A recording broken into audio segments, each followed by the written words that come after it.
Hello friends, இன்றைக்கி நம்ம என்ன பார்க்க போகிறோன்னா, நம்ம டவுன்லோட் பண்ணுற சர்டிஃபிகேட்ஸில் டிஜிட்டல் சிக்னேச்சர் எப்படி வேலிடேட் பண்ணுறதுன்னு பார்க்க போகிறோம்.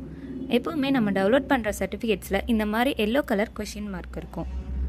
இதை நம்ம க்ரீன் கலர் டிக் வந்தால் தான் அது வேலிட். அதை நம்ம எங்கேயாச்சும் சப்மிட் பண்ண முடியும் ப்ரூஃப்க்கு. ஸோ அதை எப்படி வர வைக்கிறதுன்றதை இந்த வீடியோவில் பார்க்க போகிறோம்.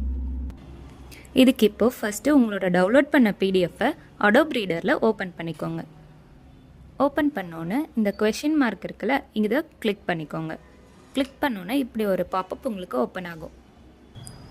இப்போ இதில் சிக்னேச்சர் ப்ராப்பர்ட்டிஸ்ன்றதை கிளிக் பண்ணிக்கோங்க. இப்போ இதில் ஷோ சர்டிஃபிகேட் ஆப்ஷனை கிளிக் பண்ணிக்கோங்க. நெக்ஸ்ட் இதில் ட்ரஸ்ட்டுன்றதை ஓப்பன் பண்ணிக்கோங்க. இதில் ஆட் ட்ரஸ்டட் சர்டிஃபிகேட்ஸ் அதை கிளிக் பண்ணிக்கோங்க. இப்போ உங்களுக்கு இந்த மாதிரி ஒரு பாப்பப் வரும். அதில் ஓகேன்னு ப்ரெஸ் பண்ணிக்கோங்க. நெக்ஸ்ட் இதில் காட்டுற எல்லா செக் பாக்ஸஸையும் டிக் பண்ணி ஓகேன்னு கிளிக் பண்ணிக்கோங்க.